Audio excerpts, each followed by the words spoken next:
Welcome, welcome, welcome to Week Old Beans, episode 36. I'm Ardot, and I got with me here. Say your name. I am Fowler. I am the sexy half of the Week Old Beans podcast. You were the smart half last week. Now you're the sexy half. Is there anything you can't do? I'm slowly taking over more and more of it. Yeah, at a certain point, the podcast will not have Ardot. It will just be like Hitler length, like 8-hour monologues. It's just gonna be you playing both parts. It's just gonna be just you basically like talking to yourself, like Willem Dafoe in the first Spider-Man movie. It's like fucking Green Goblin. I'm on sabbatical. No, it's fucking funny. Anyway, so yeah, we got some more heavy dong to talk about. We're gonna talk about the border. We're gonna do it. We're just gonna fucking talk about the border for like an hour. I know Fowler, you wanted me to start, right? Or did you want to go ahead and? I want you to go ahead and summarize what's happening. I think you definitely know more about the topic than I do, and you have stronger opinions. I'm a little bit more neutral when it comes to the strategy of the Biden administration, which we'll get into after you explain. Well, I mean, so the big thing dominating the news is the stuff. Obviously Israel and Palestine, which is just going splendidly. Oh, you know what, Fowler? You know what we didn't even talk about that we might need to talk about? Did you watch the Tucker Carlson interview with Putin? I did not. Oh my god. Oh my god. So apparently, we're gonna do this first, and I don't think Fowler has seen it, but I've seen parts of it. I ever since Tucker Carlson was fired from Fox News, I've very much ignored him. I don't really give a shit. So some backstory, Fowler. He decided to fly to Moscow to do an interview with Putin, about what's going on, and apparently it went terribly for Tucker Carlson because he went into it expecting Putin to have all of the talking points, and apparently Putin just insulted him for like an hour. So apparently the interview did not make Tucker Carlson look good optically. Like, it was apparently the opposite of like the narrative that he wished to push. Putin did not give him that. There's one point during the interview. Tucker Carlson's narrative? Is he pro-Russia?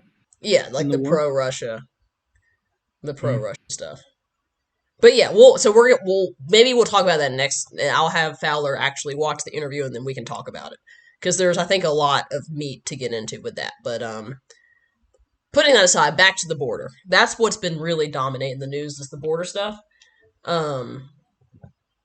So Fowler has more of a neutral opinion on the border situation than I do.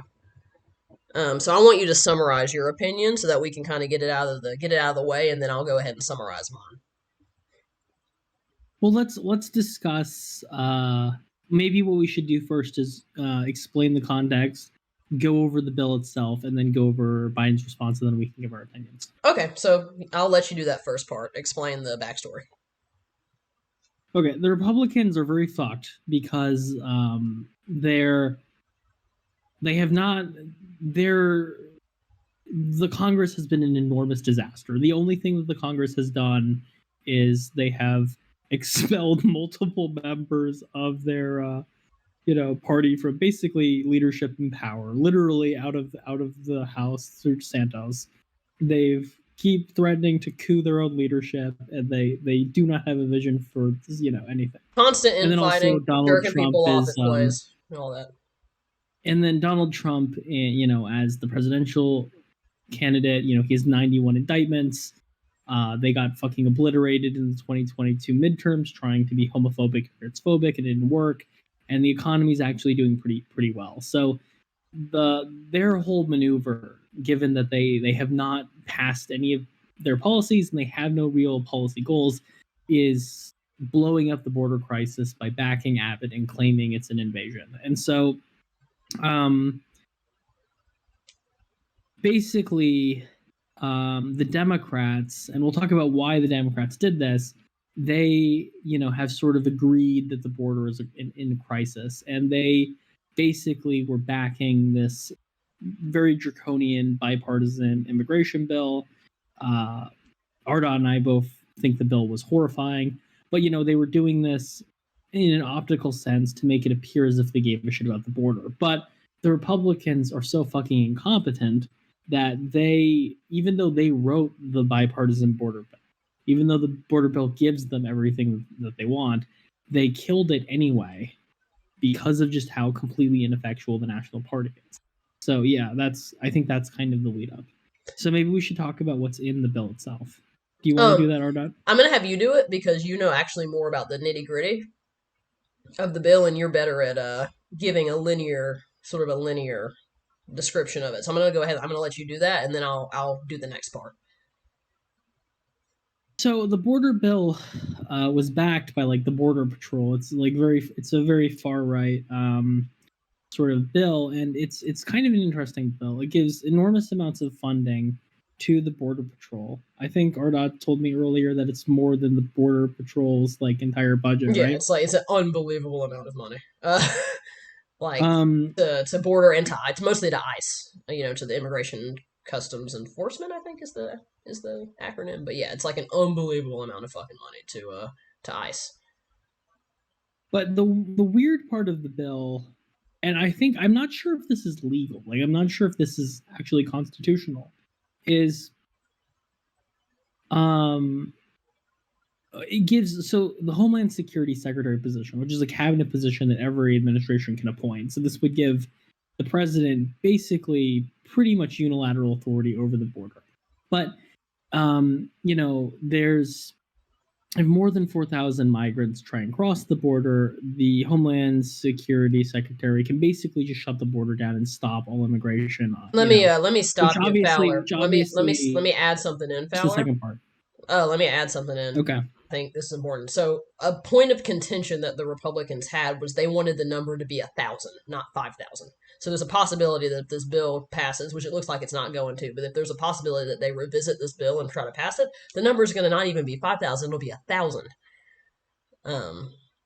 Yeah, and just so people understand, hundreds of thousands of people are currently crossing the border. So like they're a thing where the DHS, who's like a partisan position, can, and if there's 4,000 migrants, just shut it down. I mean, what happens to all the migrants who actually are refugees? They just die in Mexico and are like murdered by the cartel?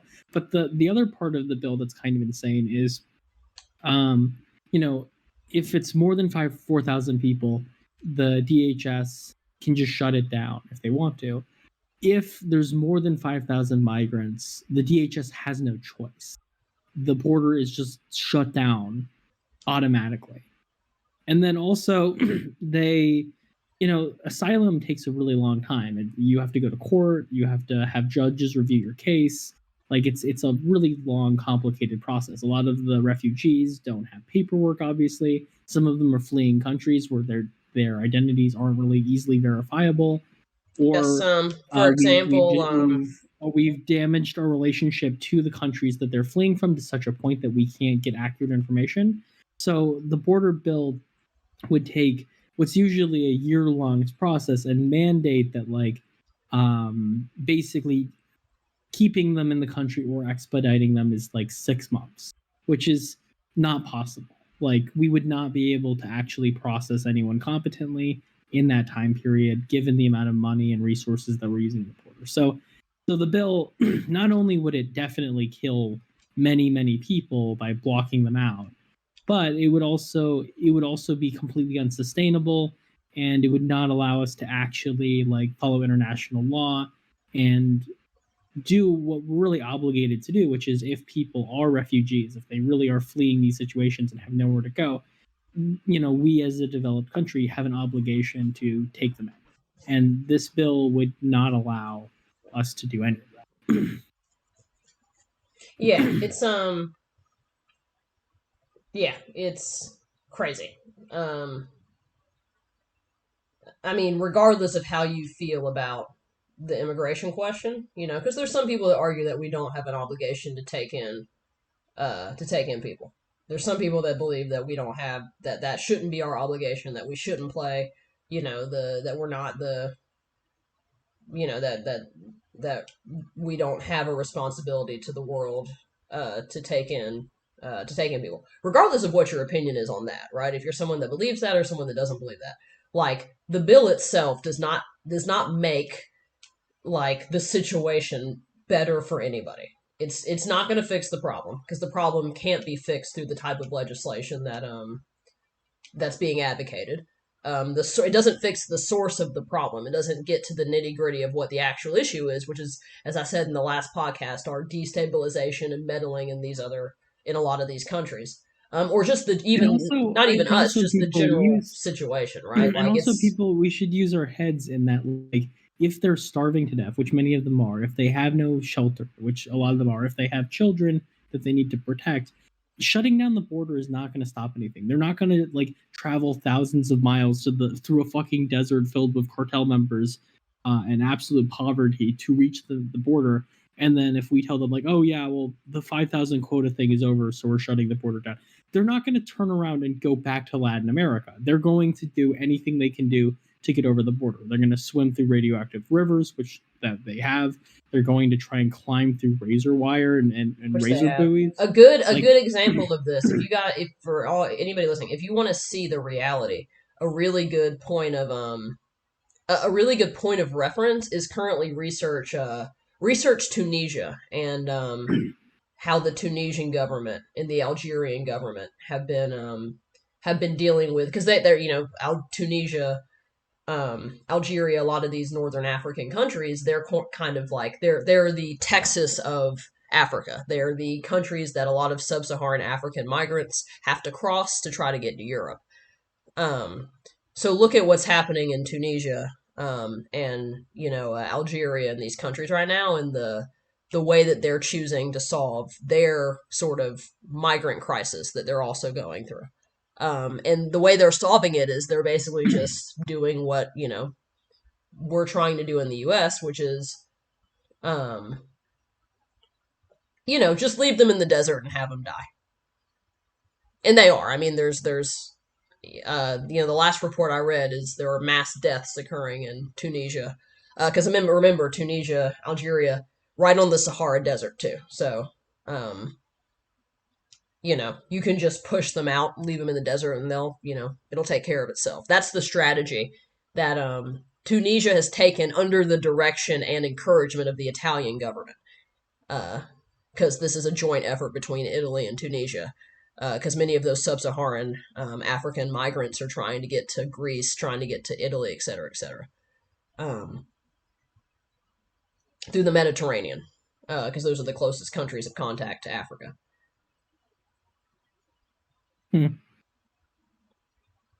yeah, I mean, obviously, there are northern, mainly cities. I wouldn't say states, but I guess some states like New York or I think Arda. What was the state that you're talking about that was doing the work permit stuff? There Oh, are there I are think people. Maine is one. There are states that are attempting to like do the practical things necessary, like provide enough housing for these people, try and give them work permits so that like they're not just sitting in the houses collecting money, so they're productive for the economy. There are like figures who are trying to do this, but the Republican Party has poisoned this issue to such an extent they're not interested in any of the practical things that they actually could do to make the situation containable. And the other problem is like the people who should be proposing the policy that deals with the immigration crisis should not be the northern states. Like this is the responsibility of like Greg Abbott in Texas and other border states. That is where the primary problem is. But they're you know, not only are they not doing anything productive, but the Republican Party in the House and Senate are refusing to pass any legislation, even evil, immoral legislation that could actually fix the problem in any meaningful way. Yeah. I mean, I had the opinion, and I think you disagree with this. My continuous opinion has been like that this is a issue that has putting aside what Abbott did with the the National Guard and the BS he pulled with that. Um, this issue has reached New York and all of these other states that are not border states, and I think that in part is driving why there is a focus on this, or why the Democratic Party is being forced to pay attention to this issue because local mayors, local legislators, or for example, Mayor of New York, are being forced by Abbott and by DeSantis, because DeSantis is also participating to have to confront this issue, and whereas beforehand they didn't really have to because it wasn't really something that affected their state. Again, this is my own personal opinion, but putting that aside, like putting aside the reasoning for why it's being confronted, I don't really think that's the important issue. I think the important issue is that there has to be a unified and cohesive response to the border situation. There always should have been. This should never have reached the point that it's gotten to, because this should have been addressed years ago. This should have been addressed. I mean, we have the ability to determine the amount of people that are migrating. We have the ability. I mean, I think again, I'm a big environmentalist, so I harp constantly on climate change and how this issue is not going to get any better when certain countries in South America become impacted by rising sea levels, and the sort of economic and food insecurity and destabilization that's going to cause in a lot of those regions. And it already is happening in a lot of those regions. This is an ongoing problem.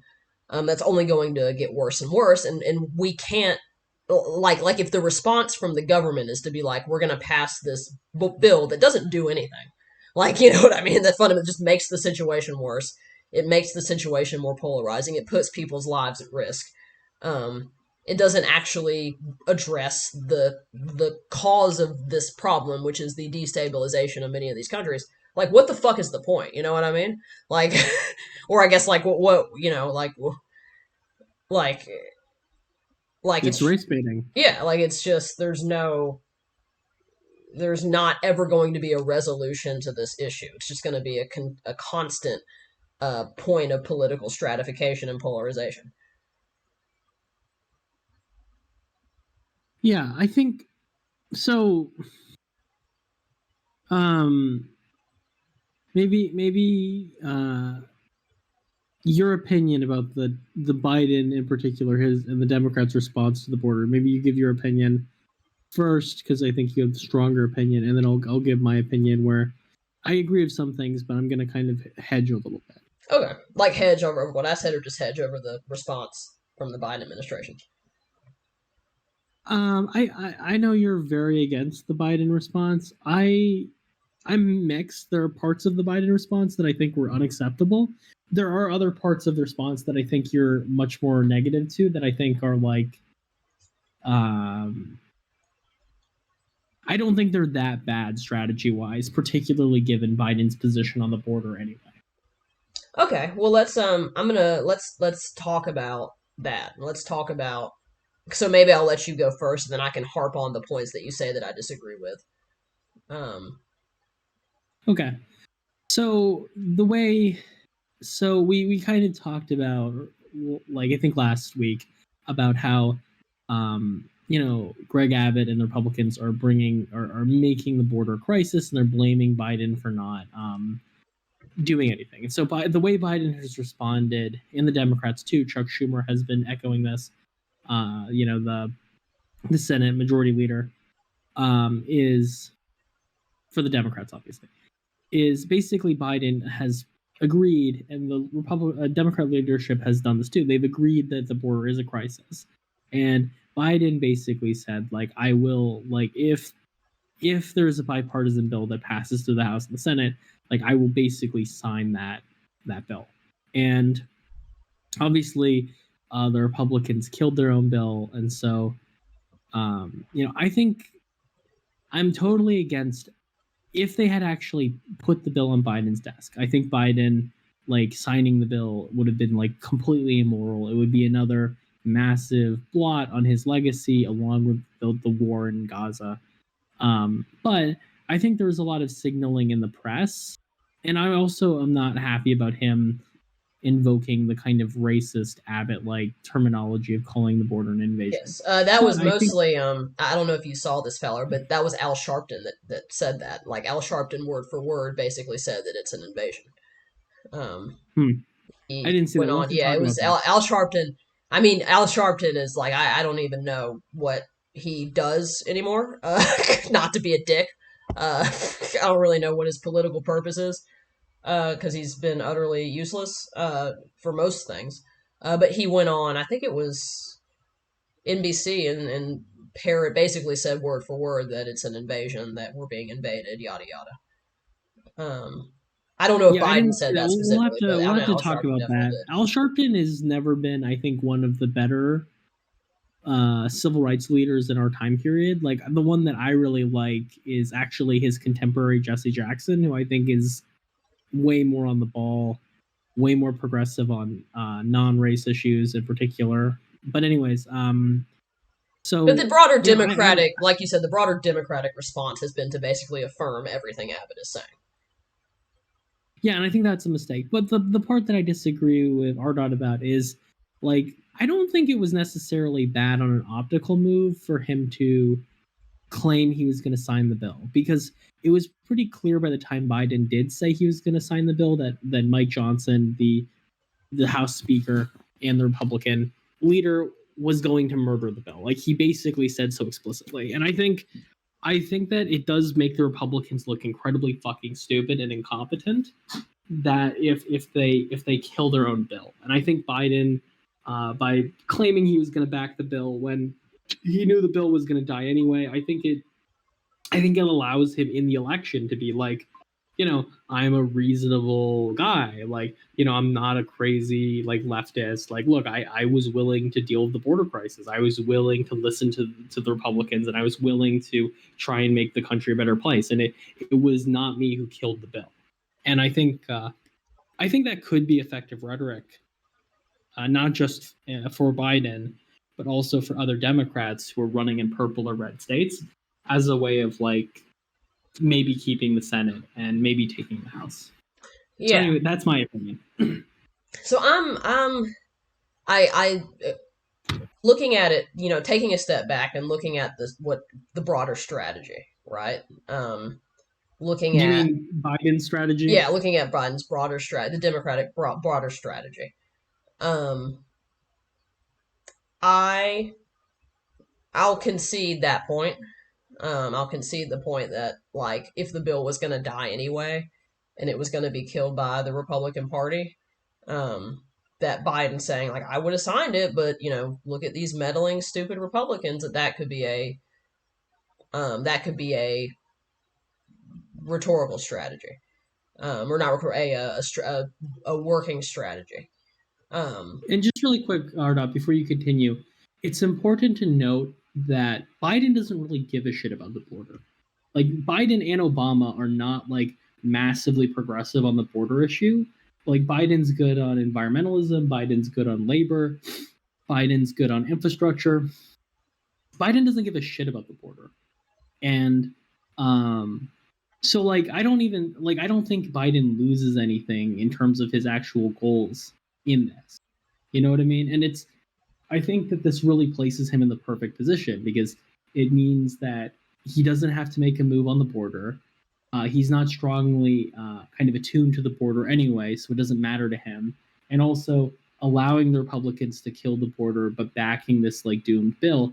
Not only does it potentially let him pick off Republicans and independents who care about the border in a kind of conservative way, it also allows him to not piss off the more progressive members of his party, AOC, Cory Bush, who actually do give a shit about the border and would not be pleased if that draconian bill passes. You know what I mean? Like it feels to me like yeah. I I see think what I think his initial response to the border was pretty terrible, but like I think his end move of endorsing the failed bill was like really his only move to not piss off anyone that he needs and also potentially win anything. So I Okay, think sorry, it's. you go. Oh, I was gonna say. So I think looking at it from that perspective, I think it depends on like you said, what you care about. If you're someone that doesn't really give a shit about the border, or you're someone like who's in Biden's camp and the border is not something that you care about, um, then this is kind of a no-brainer win-win situation. Um, the worry that I had was the I think if you are someone that thinks that the border is a problem, which I am one of those people, I think that's an issue that we're going to have to contend with and deal with. Um, Maybe the frustration is less so with Joe Biden and more so with the inability for Congress and just the broader government to pass meaningful legislation that helps fix the issue. So I think it's about what you care about. Um, you know what I mean? And I think, the invocation of Donald Trump as being the one who is pushing for the blocking of this bill, which he is. I mean, Trump has been instrumental behind getting Republican lawmakers not to back this bill. Um, you Did we know, explain Trump's strategy for doing this? I don't we did remember if not. we did that I don't last think we episode. talked about Okay, that. let's talk about that too then. Do you want to go ahead and talk about it? Or do you give a short explanation? I'll let you go. I feel like I've talked a lot. No, you talk because you explain things better than I do. I get distracted. So, a huge source of chaos in the Republican inability to pass the bill. McConnell, the Republican leader in the Senate, he wanted to pass the bill. And I think early on, Mike Johnson, the House Republican, he was mixed on it, but he was leaning towards passing the bill. But Trump was one of the strongest forces to kill the border bill that his own party created. And for Trump, it's really simple. Trump doesn't want the border to be fixed. And he's kind of a maniac and a moron. So he thinks the bipartisan border bill could fix something, which, as we've covered, it would not fix anything. But it would look and like he it would was fix worried. something. Congress passing a bipartisan bill in 2024 would be a pretty impressive accomplishment, considering that they've done nothing else abuse. That's true. But Trump didn't want this because Trump thinks that if this bipartisan border bill is passed while Biden's president, it not only does it take away the border crisis narrative that Trump has been propagating, but also and it also takes away the primary issue that Trump's running on, but also it makes Biden look good. And so Trump, despite the fact that like he does think the bipartisan border bill could actually help him and the party and also fix the border, for his own sort of selfish sociopathy, was pushing for the border bill to die so that the crisis on the border would not be resolved, so that he could run on that crisis in order to attain power for himself. Yeah, so now he's put himself in an even stupider position, which is that he's given his opponent, by killing the bill, he's given his opponent the ability to point and say, hey, why did you try to kill this bill? And also, why did you do it as somebody who is not sitting in office right now? Because remember, Trump is a citizen. He's an ordinary citizen. Now, the point of contention that was brought up that has been brought up by people is that, well, Biden's invocation of Trump basically makes Trump seem all powerful. I mean, if Trump has control of the Republican Party, even as a citizen, and is able to direct the Republican Party to do what he wants, like if he can hold off long enough to defeat Biden in the election, he'll just pass the border bill anyway, or he'll just pass a more draconian version of that same border bill. But now that, Fowler's presented sort of an alternative perspective, I don't even know if that is going to be, I don't know how that will be dependent upon whether or not he has a viable road to the White House. I think one of the problems with that analysis is I really can't emphasize strongly enough how badly the House Republicans have fucked up. Like I think this is the first time in American history that a speaker was expelled by his own party. Yeah. They have been completely ineffective. The first 2 years of the Biden administration was just them nonstop being unable to accomplish anything, constantly threatening to destroy in primary and each other. And I don't know. I think even if Losing the Trump is able to midterms, get the losing the even if Trump is midterms. able to get the presidency, like I would be incredibly surprised if the Republicans in the House keep the House. Like they have no message. They're completely conflicted. They keep murdering each other politically. They can't get anything done. They can't build a coalition with any of the conservative Democrats. Like they failed in every way. So the idea that like the Republicans are going to keep the House and get the Senate and get the presidency seems to me, I don't know, that seems to me like a pretty wild maneuver on their part. Yeah, it's they've the definitely. I think the Democratic Party has been strategically stupid in many different ways, but their strategic stupidity has been in response to Republican idiocy. So they've been able to skate by. It's like it's their strategic idiocy and incompetence has only come um, sort of after the Republicans have fucked up even harder. Um, they haven't had the tremendous fuck ups, and they don't look nearly as incompetent, just from a basic like governing perspective as the Republican Party, which is helping them. Um, And the Democrats, for their credit, have passed actual legislation that gives them gains. I mean, they passed the Child Tax Credit Act. yep. They passed the Inflation Reduction Act. They like were able to get funding at least up to this point to Ukraine. Like a lot of the goals that the larger Democratic Party has wanted to achieve under Biden's administration in the first 2 years, they actually did achieve those goals. Yeah, it's yeah, so it's I think my perspective has changed a little bit. Um on the issue. I think I'm as critical. I don't think I am as critical as I was beforehand. Um, of the Biden strategy. We'll have to see. I mean, this saga is still ongoing. Um, so we'll have to see what the response is going to be. Um,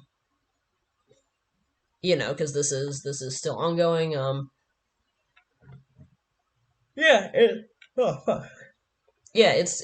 Do you have anything else you want to add, Fowler? Well, we're going to talk about actual useful solutions Oh to yeah, the yeah, border, right? definitely, Maybe definitely. cover that.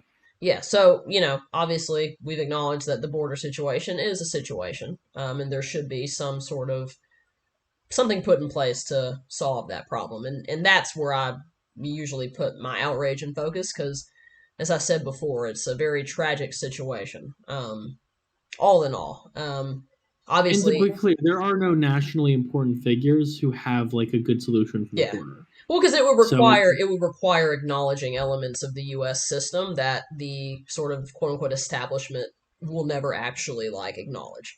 For example, like acknowledging that we fucked up a lot of these countries with our with some of our foreign policy stuff back during the Cold War, and a lot of the problems in those countries.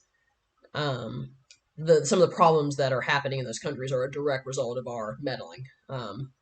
Propping up fascistic dictators, passing economic sanctions um, on those countries, et cetera, et cetera. Um, I've always said, for example, about Cuba, I'm like, well, the excuse is that, well, Cuba's a communist country, well, so is China, and we do a fuck ton of deals with China. So there's really no ideological excuse why we can't lift the embargo on Cuba and effectively establish a relationship with them. Obama, to his credit, attempted to do that, but it was kind of too little, too late, a little bit, because we isolated that country for a long time. Um, so there's not, there's not really an ideological reason. It's all about the current geopolitics. So stabilizing South America, that's one, or at least working to establish better diplomatic relationships and economic relationships with South America. Um, Mhm.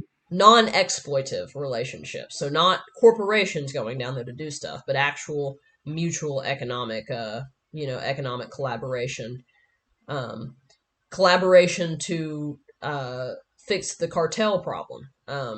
Not just in South America, but also in the United States, because we are the source of the demand. The United States, like all of the cocaine, all of the fentanyl, that it's supply and demand. Economics works both ways. There is a demand, and the demand is coming from the United States. We're the number one demander of the drugs that are coming from South America. Those cartels would not have anybody to sell shit to if we had a handle on our own drug situation here in the United States.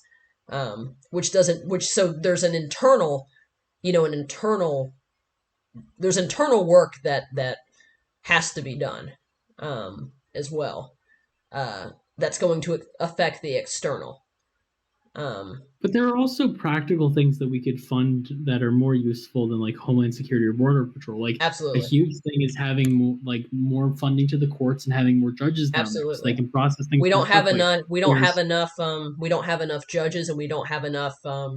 We don't have a robust enough system to process the amount of asylum claims and migrant claims that are coming through. We don't have enough people. One of the reasons that we're releasing people and saying come back in 6 years is because of that. We're not doing it because we just want to release them. We're doing it because literally we do not have the resources to effectively process their claims quick enough. We can also like building housing or creating things that allow them to get easier housing while we're processing them. This is more controversial, but I do support it. Giving migrants who are being processed work permits, so they're not literally sitting around doing nothing, and they can contribute to the economy. The you know there's a need to create schools for the children migrants so that they actually get an education and are not like there's so many different things that we can do to you know yeah.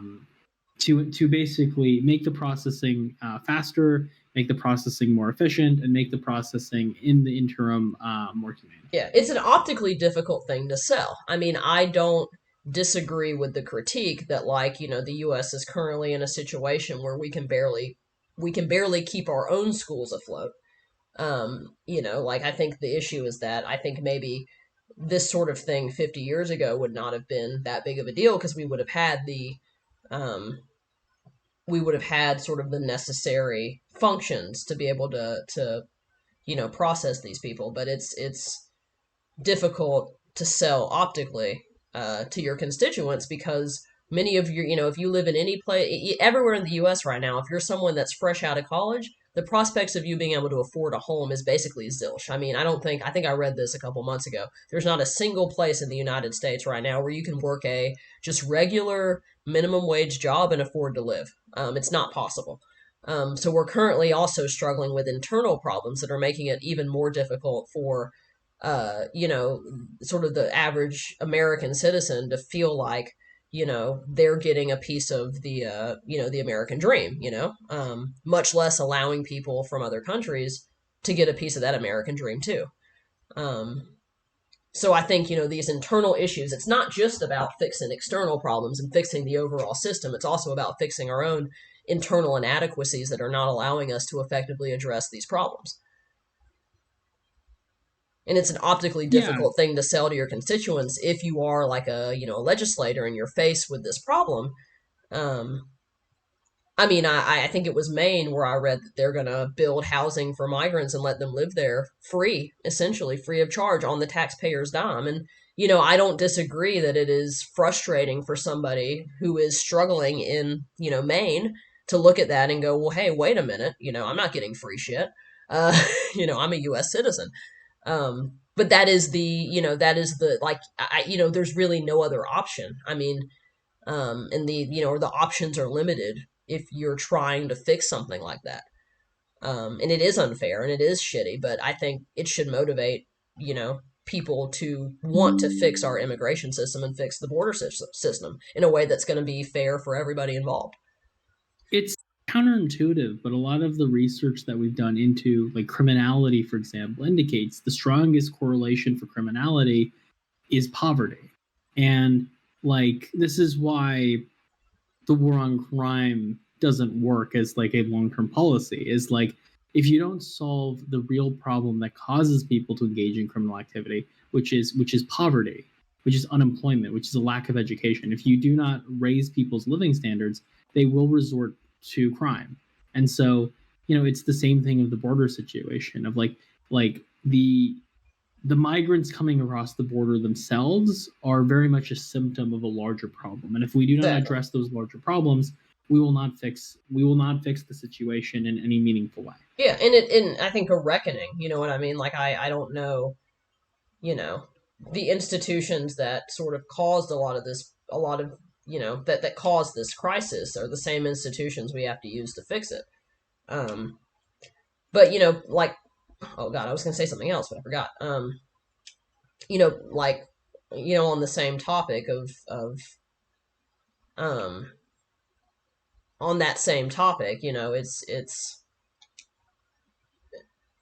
um this the alternative is that we have a situation where, and the reason, by the way, that like the reason why there is just not really an investment in fixing this problem from an institutional perspective is in large part because the goal, at least for the Republicans, I don't know about the Democrats, but for the Republicans, the goal is to create a migrant underclass. I mean, the goal is to create a um, the goal is to create a underclass of people who are willing to work for low wages, who are willing to work for nothing, who are willing to be mistreated, who don't have political power, who are going to live in fear of deportation and persecution.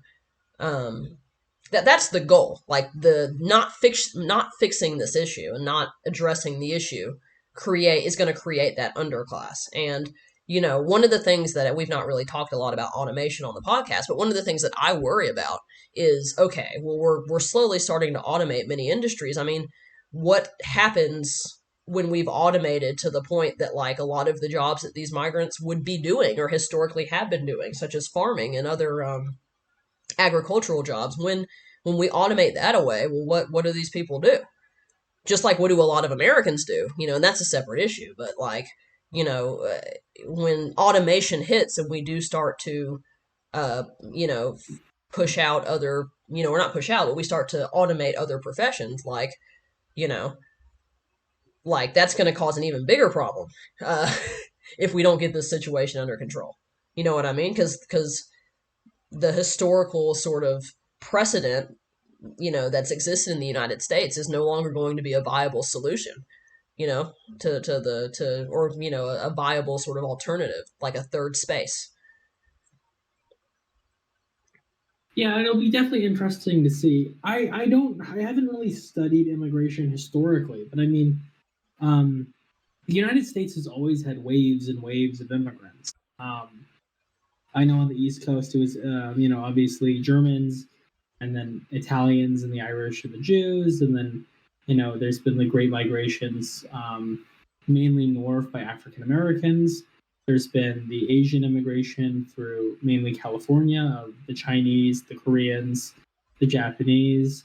Obviously, we've always had people coming over the southern border. So I don't know. It'll be, this isn't one of the issues that I super focus on, but it'd be interesting to see historically, what's worked and what hasn't, and what we've done when we have had like enormous amounts of refugees coming Yeah. to the Well, country, from what which I has happened before. It's yeah. not, we're not Well, Europe. Like, from you know, from what I've read is like the sad thing is like we don't have, even when those refugees were coming over, we don't have a good track record. Like we historically sent back boatloads of Jewish people during World War II and they were immediately killed by the Nazis.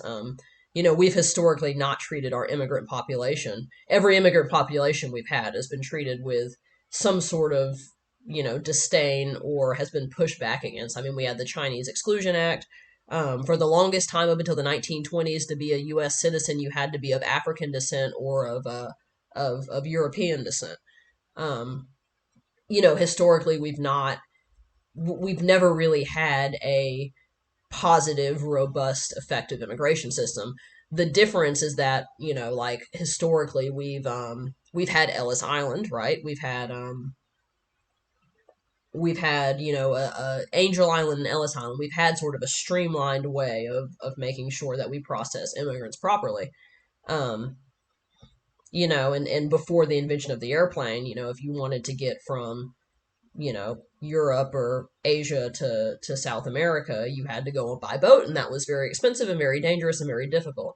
Um, the issue at the southern border is definitely in part a product of modernity. I hate using this word, but the largest number of foreign nationals crossing the border are from China and India. People that have flown or come from China to South America to walk, up towards the border. Um, so the increase in numbers that we're seeing and the sort of the diversity that we're seeing is, a new thing. And the fact that it's concentrated at the southern border is a relatively new thing as well. That's not really historically how we've accepted our immigrants. It's um, I so to quote, a pop philosopher, I think I cannot pronounce his word, Zizek, basically. For those of you who don't know, Zizek is a pretty prominent left wing pop philosopher that a lot of lefties and a lot of left wing people really like. But um, he made a point, and it's a point that I agree with. And it might be a controversial one. But he made a point, and he is a big advocate of what I just talked about, which is fixing the source of the issue as opposed to taking the left wing or right wing perspective. The left wing liberal perspective is, well, America's a nation of immigrants, and we just have to deal with the fact that like the southern border is a thing, and we're not going to really actually talk about why it is that these people are having to leave their countries to come here. We're just going to kind of harp over the idea that Statue of Liberty, Nation of Immigrants, which by the way only became a thing in the 1960s under the Kennedy administration. The idea of America as being a nation of immigrants was never something that was mainstream until about 40 years ago. Um, that narrative was constructed very deliberately by JFK. Um, just to make a point, and I'm not condoning the narrative, but a nation of immigrants excludes Native Americans and Black Americans. Uh, um, but, putting that aside, like, that's sort of the traditional left wing response, the liberal response, the Democratic response. And then, of course, there's the right wing response, which is basically at this point just like overt racism, overt white supremacy. America's a white nation. We need to close the border, yada, yada, yada. And what Zizek says, and I agree with him, is he says both of those narratives and both of those perspectives are rooted in basically the incorrect idea, right? The incorrect idea. And the correct idea is, okay, well, why are people wanting to immigrate from all these places and come to the United States? And part it's because we've said for decades we're a nation of immigrants and that it's a melting pot and that the American dream is something that everybody can strive for, and that's we've advertised ourselves to the world as a free nation, and that makes people want to come here and work and be part of the American dream. But secondly, we've also destabilized, so many countries across the world during the Cold War, the war and the wars in Iraq and Afghanistan. We've created the very problem we're now trying to solve. And if we don't reconcile with that and acknowledge that, like the immigration question is really useless. Like it's not really it's never going to be solved. And if we've decided to organize ourselves as a nation state, nation states do have a right to determine who they allow to cross their borders. Nation states do have a right to decide to have an immigration system. Neither Fowler and I are pro open borders. And what Zizek says is like if you don't address that bud, that like source of the problem, and you take the Democrat perspective and the Republican perspective, what you're basically you're not solving the problem, and you're basically just creating a perpetual sort of humanitarian crisis that never gets fixed. Because for every person you let in, you could let in 20 more, you could let in 30 more, you could let in 50 more. Doesn't matter. You're not actually, like that's not the question that needs to be asked. The question that needs to be asked is why have we been forcing people for decades to be part of a humanitarian crisis that puts their lives at risk and the lives of their children at risk? Why are we doing this? Hmm. That's what I'm concerned with. You know what I mean? Like I'm not the virtue signaling from the Democrats I can't stand, but then the overt white supremacy from the Republicans I can't stand. You know, no person should have to flee their homes, you know, or be subjected to violence that makes them have to pick up their stuff and flee. And obviously Well, one of the there's things, always going to be refugees. I'm not refuting that, but the U.S. has a the United States is overrepresented in a lot of the crises that have been hitting us recently. We are overrepresented in the causation of a lot of these problems. yeah, and kind of to go off of that, like, um, one of my concerns about not just the Republican Party but also the Democrats and the progressives in particular is we're kind of returning to a foreign policy of isolationism, which I think is logical in some ways, like the Iraq War, the um, kind of crisis in Gaza.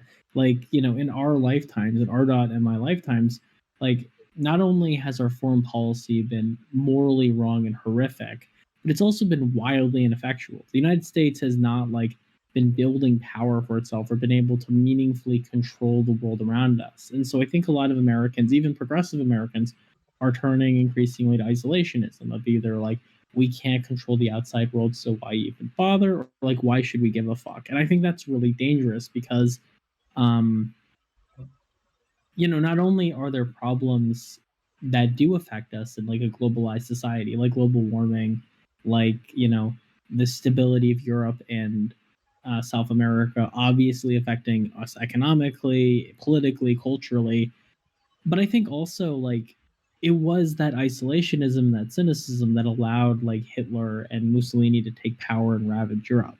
It was like we don't live in a time period where America can just wall ourselves off from the rest of the world and survive. That's not really how the world works anymore. I Yeah, don't know if that was ever how the world worked, honestly. I You think it know? was. I think you could be.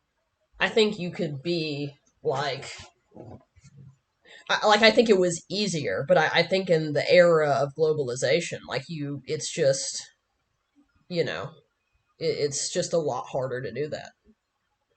Um,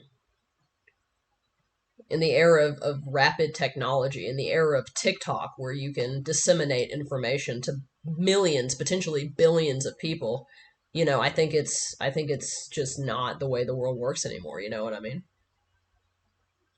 Hmm. We are more interconnected than we ever have been, and there are many more players on the map that are making decisions, and these are global players. It's not just your neighbor's neighbor. um People and just the things people are into. I think it's very telling. Like, I think I talked about this on one podcast. Like, I think it's very telling that um like the right is going after Taylor Swift right now, and they're getting a fuck ton of pushback because a lot of people like Taylor Swift. A lot of people, like, they're getting smoked right now for they're trying to go after pop culture, and it's not working because like, they tried to go after GTA. They tried to do a culture war thing around Grand Theft Auto, and their audience plays Grand Theft Auto. Like, the average GTA player. I mean, I love GTA, but the average GTA player is not like a diehard blue haired pronouns using leftist. And and it didn't work. Um, like, we live in an age of mass pop culture and mass influence from all sorts of sources, and it's very hard um to pull that away from people and make people isolationist, at least in their daily lives. I don't think politically it's viable either, and I don't want it to be politically viable because for us to get a hold on climate change, it has to be a nationwide, international effort. It can't be, you know, and the U.S. has to lead that effort. We have the power to lead that effort. We just don't have the leadership. And the other thing people should think about is like power vacuums do not last forever in an anarchic space.